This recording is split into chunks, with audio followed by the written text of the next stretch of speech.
Good afternoon, everyone.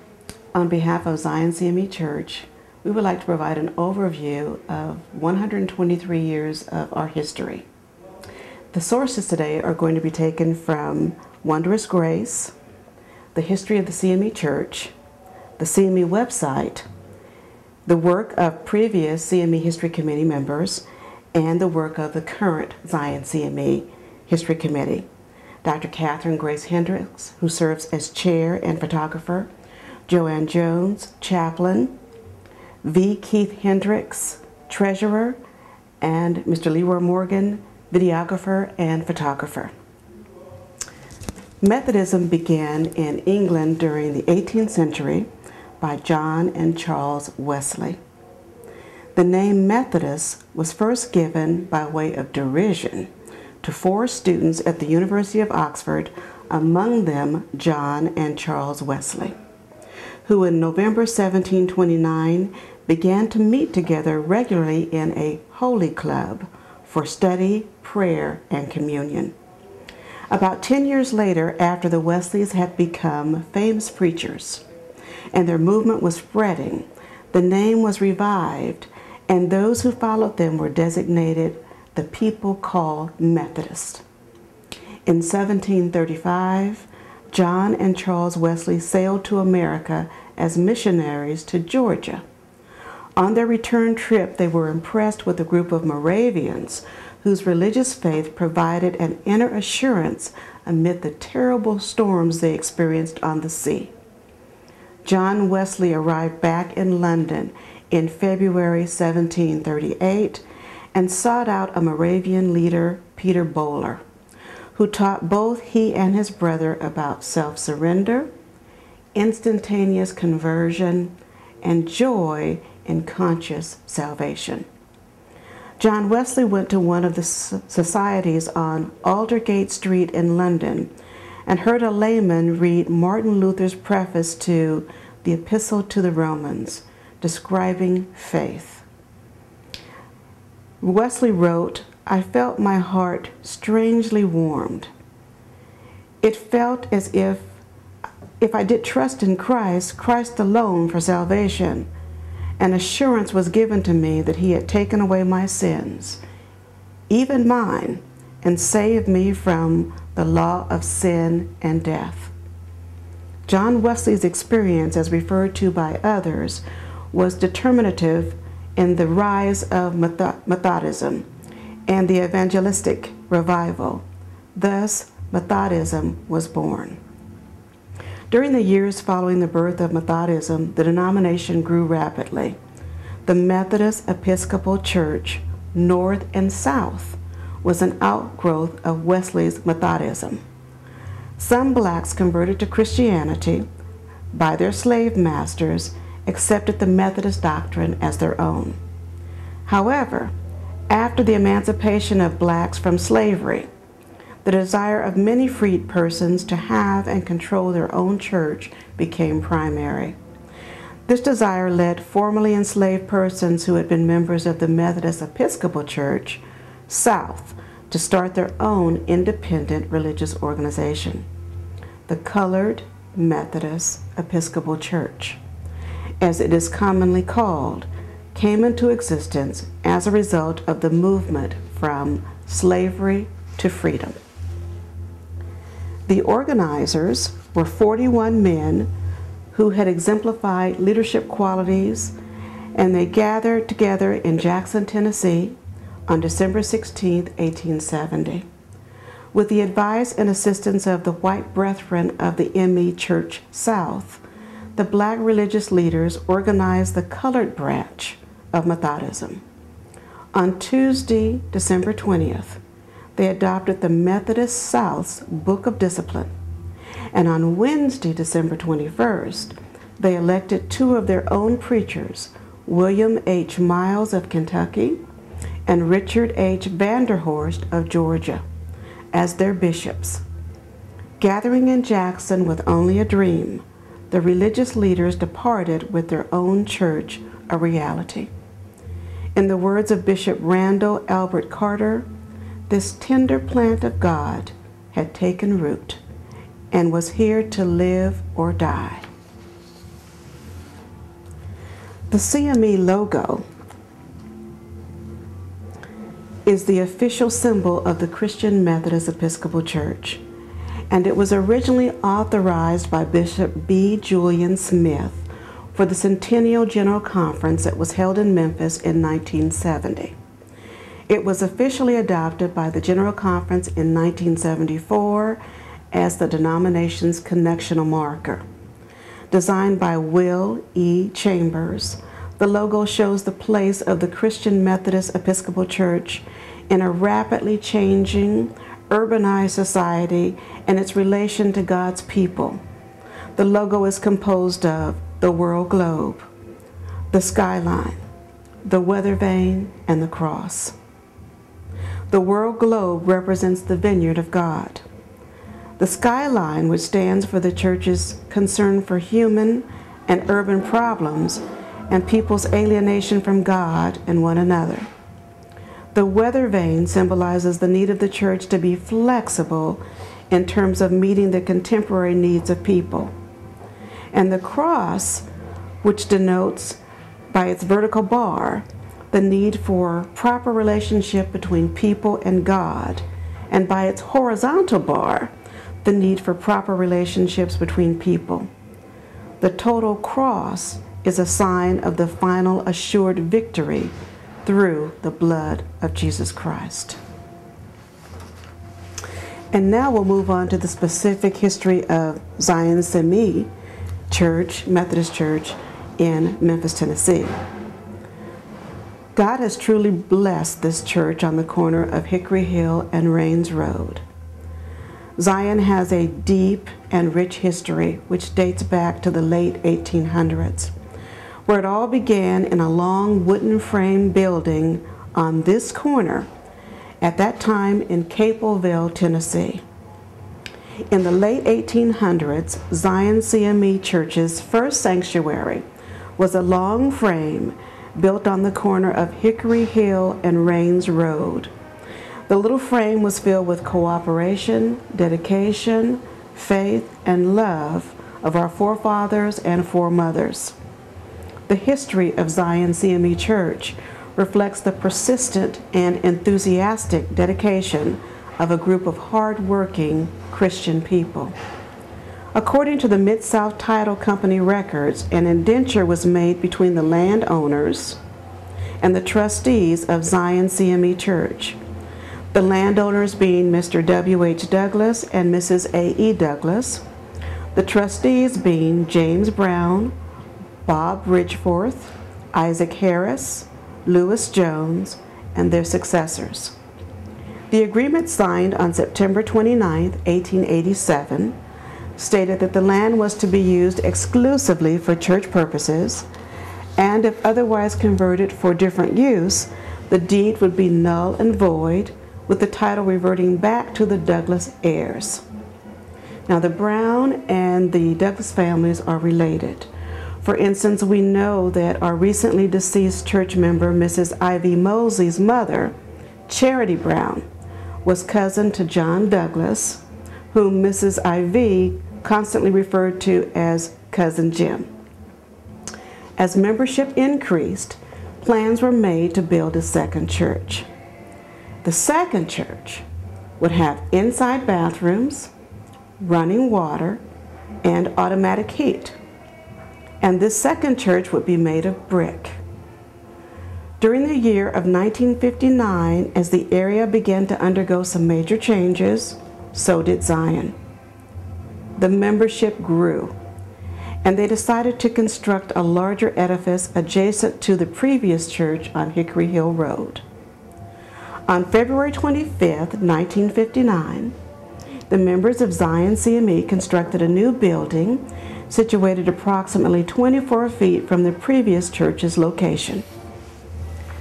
Before and during the early 1960s, Zion CME Church held worship service only twice a month, the first and the third Sundays. Under the leadership of Reverend W.L. Bates and presiding elder Reverend N. Charles Thomas, Zion converted to services every Sunday. Services were held at Zion every first through the fourth Sunday, but on the fifth Sunday, service was held at one of the following churches: Polk, Prospect, Taylor, or Zion. Sometime prior to the 1980 fellowship services with Polk Chapel, those services were discontinued.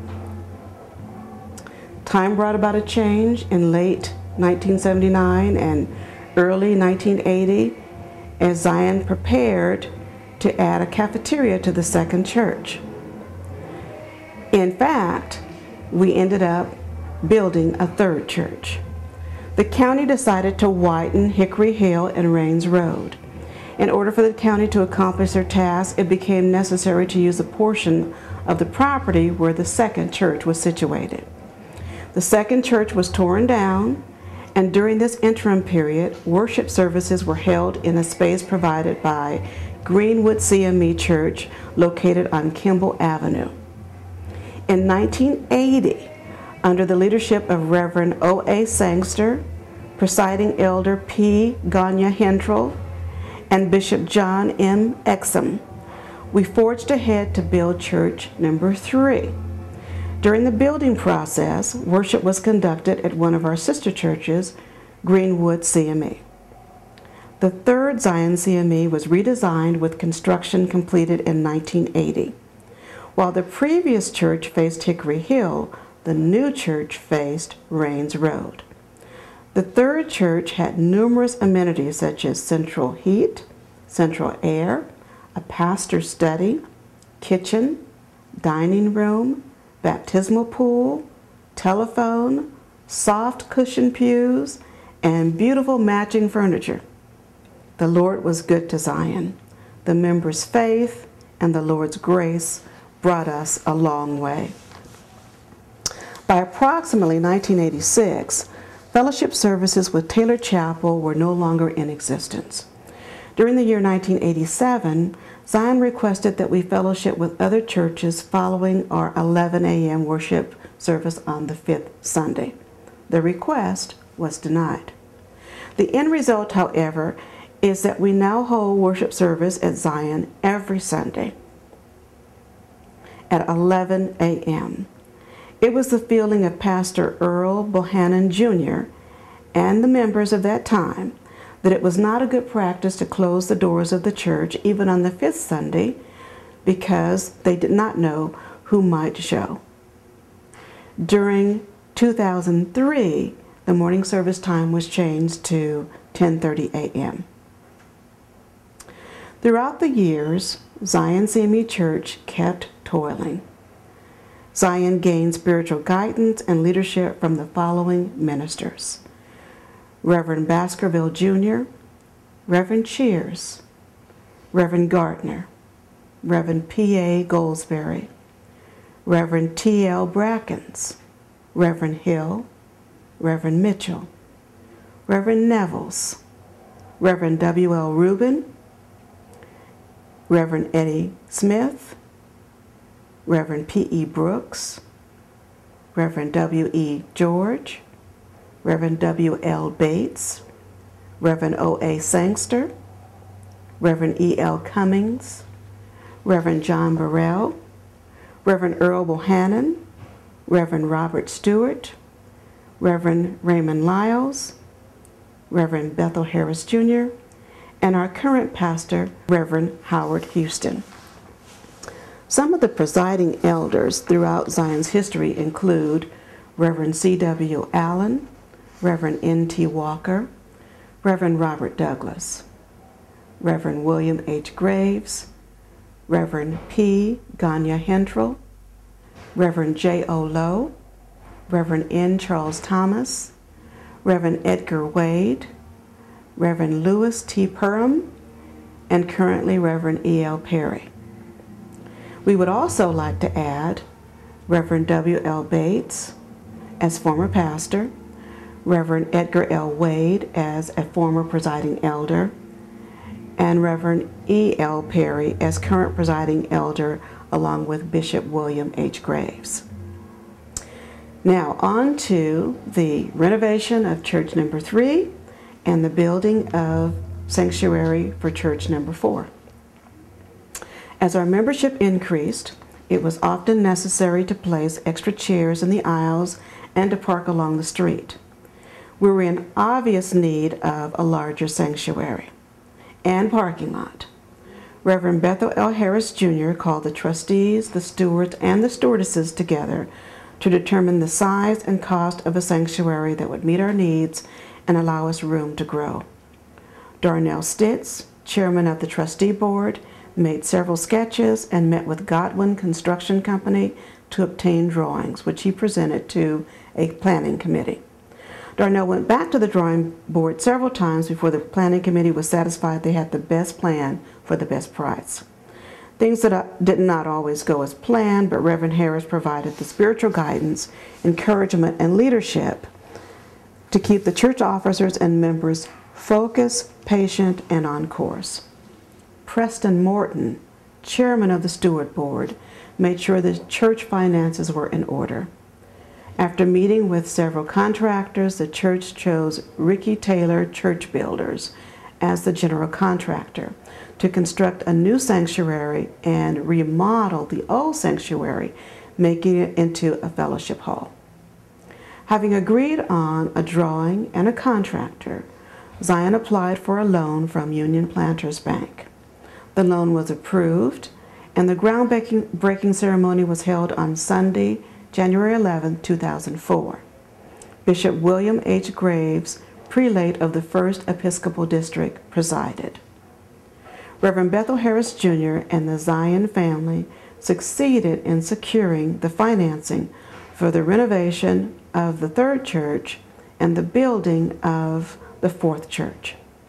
Special thanks for an act of kindness from attorney Mark Whitaker, whose wonderful gift of 3/4 of an acre of land allowed us to expand even further.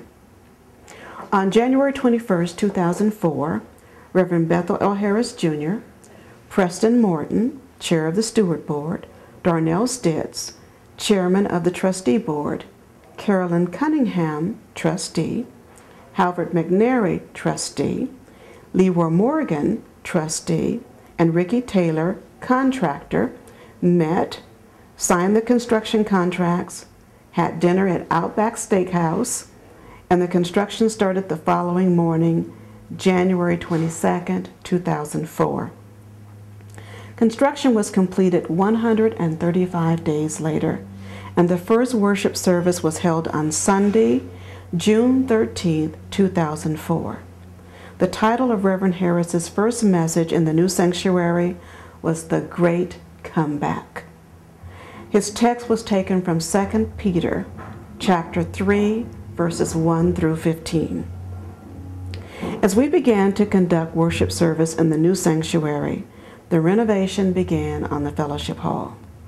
Upon completion of the fellowship hall, the dedication was set for Sunday, November 14, 2004, with Bishop William Graves presiding. In November of 2007, the Lord returned one of our sons to Zion, Reverend Howard L. Houston, to be our pastor. Pastor Houston and First Lady Susie Houston now provide our spiritual guidance. With the solid foundation the Lord has provided, Zion is now positioning herself for an even greater ministry in the future. Zion has been blessed to have a wonderful membership, wonderful family and friends throughout the history of this great church. The church is deeply involved in interests concerning the surrounding Hickory Hill neighborhood projects and the needs of our neighborhood families. Before we conclude our history, there are names that we would like to acknowledge. We want to thank our forefathers, the Browns, for donating this land and for having the vision. We want to thank God for the guidance received from Bishop J. Arthur Hamlet, Bishop B. Julian Smith, Bishop John M. Exum, to our presiding prelates, Senior Bishop William H. Graves, along with pastors Reverend Gardner, Eddie Smith, P.A. Goldsberry, T.L. Brackens, W.L. Bates, W.E. George, P.E. Brooks, E.L. Cummings, O.A. Sangster, John Burrell, Raymond Lyles, Earl Bohannon, Robert Stewart, Bethel Harris Jr., and our current pastor for their contributions to the vision and the dream. There are also many members whose names are called no more, and we would like to take a moment to acknowledge them and their contribution to this church. Mr. Fraser Dolman, Mr. Sanford Dolman, Mrs. Corrine Jones Grantham, Mrs. Alice Jones, Mr. Lewis Jones, Mr. James Scales, Mrs. Margaret Scales, Mrs. Della Walker, and Mr. Sam Walker, Mr. Will Brooks, Mrs. Charity Brown, Mr. Fad Brown, Mr. Fess Brown, Mr. Jim Brown, Mrs. Cora Calhoun, Mr. Clint Caples, Mrs. Hattie Caples, Mrs. Anna Dolman, Mr. Roy Golden Jr., Mrs. Roxy Tate Goldsberry, Mrs. Susie Bird Tuggle, Mr. George Wyndham, and Mr. Spratt Wyndham. Still others, Mrs. Winnie L. Barnes, Mrs. Betty Brown, Mr. Polk Brown, Mrs. Polly Brown, Mr. Johnny Calhoun, Mrs. Anna Golden, Miss Ethel Golden, Mrs. Bessie Hall, Mr. John Hall, Mrs. Winnie Hurt, Mrs. Harriet Jackson, Mrs. E. Weather Jones, Mrs. Armentria Magnum, Mrs. Carrie Miller, Mr. Niblet, Mrs. Marguerite Payne, Mrs. Esma Tuggle, Mr. Porter Tuggle, Mrs. Henrietta Walker, Mrs. Catherine Walker, Mrs. Cora Young, Mrs. Anna Jackson, Mrs. Hattie Tuggle, Mrs. Ivy Mosley, and Mrs. Ernestine Lawrence. So as we close today's discussion of the history of Zion CME, I would like to acknowledge how blessed we are as we move into celebrating our 123rd anniversary, 123 years of serving God.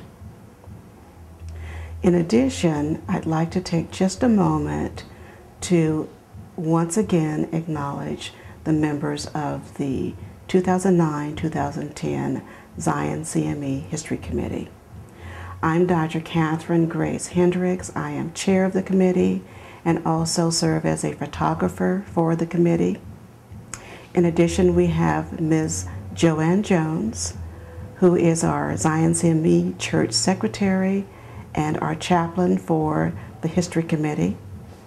My husband, Mr. V. Keith Hendricks, who is treasurer for the History Committee, and Mr. Leroy Morgan, who is our videographer and also photographer for the History Committee. We want to thank you for taking the time to learn more about the CME Church and specifically Zion CME on the corner of Hickory Hill and Rains in Memphis, Tennessee.